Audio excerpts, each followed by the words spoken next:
नमस्कार मित्रांनो, DDM news चॅनलमध्ये आपले सर्वांचे स्वागत आहे।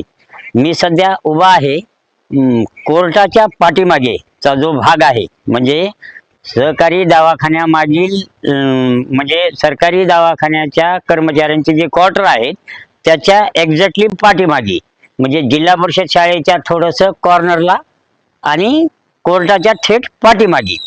या ठिकाणी येण्याचं कारण असं आहे की सरकारी दवाखान्याचे जे कर्मचारी आहेत त्यांच्यासाठी जे निवासस्थान बांधलेलं आहे त्या निवासस्थानाच्या त्यांच्या जागेला ही जे संरक्षण भिंत होती ती संरक्षण भिंत कोसळलेली आहे। आपण बघू शकता की ही संरक्षण भिंत कोसळलेली आहे आणि इकडे कोविडच्या काळामध्ये जे काही सेंटर बांधलेलं होतं ते सुद्धा सध्या आडगळीला पडून आहे, त्याचा वापर नाही।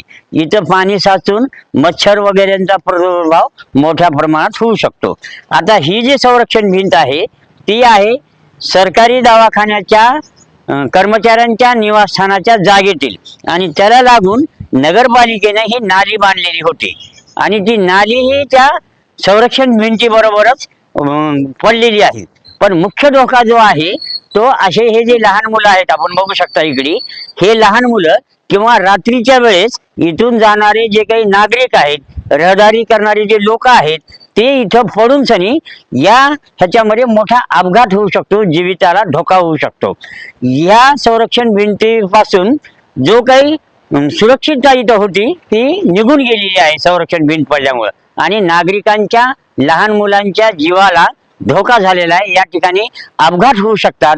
तातडीनं ही संरक्षण भिंत बांधून घ्यावी किंवा नगरपालिकेनं काही तात्पुरती अडथळा करून उपाययोजना करावी, कारण या भागामध्ये आपण बघू शकता की लाईटचे पोल सुद्धा फारसे नाहीत, म्हणजे प्रकाश योजना सुद्धा रात्रीच्या वेळेस पुरेशा प्रमाणात या ठिकाणी नाही आणि त्यामुळं या इथून जे काही जाणारे नागरिक आहेत त्यांच्या जीविताला मोठा धोका निर्माण झालेला आहे। या भागातील जे नागरिक आहेत किंवा इथं वास्तव्य करून राहणारे जे लोक आहेत त्यांनी नगरपालिकेला रीतसर निवेदन दिलेलं आहे, संबंधिताला कळवलेलं आहे की आमच्या मुलाबाळाला आम्हाला जाता येताना इथून ही संरक्षण भिंत पडल्यामुळं जीविताला धोका निर्माण झालेला आहे, त्यापासून संरक्षण देण्याची मागणी त्यांनी केलेली आहे। पण प्रशासन एवढ्या लवकर याची दखल घेईल, पूर्ण संरक्षण भिंत बांधून घेईल याची सुतराम शक्यता नाही।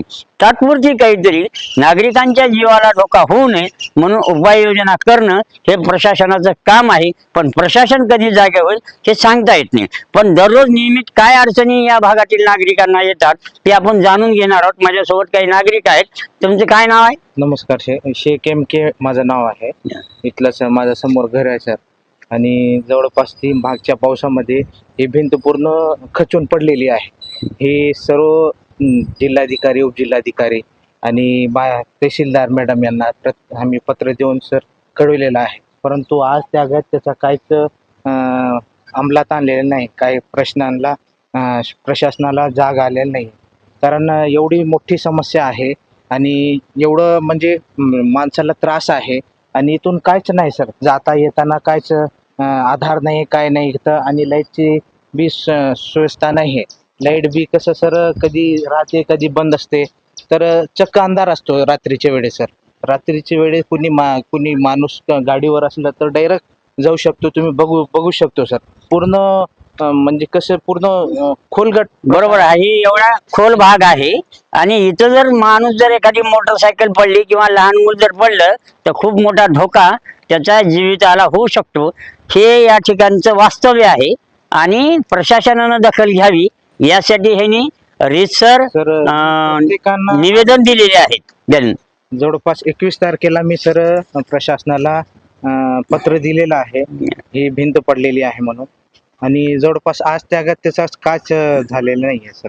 बरोबर, म्हणजे नगरपालिका आपण बघू शकतो की त्यांनी हे नगरपालिका, गटविकास अधिकारी, तहसीलदार, जिल्हाधिकारी, ज्या ज्या यंत्रणा संबंधित आहेत याच्याशी त्या सर्वांना हे त्यांनी दिलेलं आहे, परंतु अद्यापर्यंत प्रशासनानं दखल घेतलेली नसल्यामुळं या ठिकाणच्या नागरिकांना जीव मुठीत धरून कधी काय होईल याची शाश्वती देता येत नाही आणि एक प्रकारचा धोका या लोकांच्या सतत टांगती तलवार धोक्याची या भागामध्ये राहणाऱ्या नागरिकांच्या समोर आहे आणि प्रशासनानं याच्याकडे तातडीनं लक्ष देऊन या ठिकाणी तातडीनं काहीतरी उपाययोजना करावी अशी मागणी या भागातील नागरिकांकडून समोर आलेली आहे.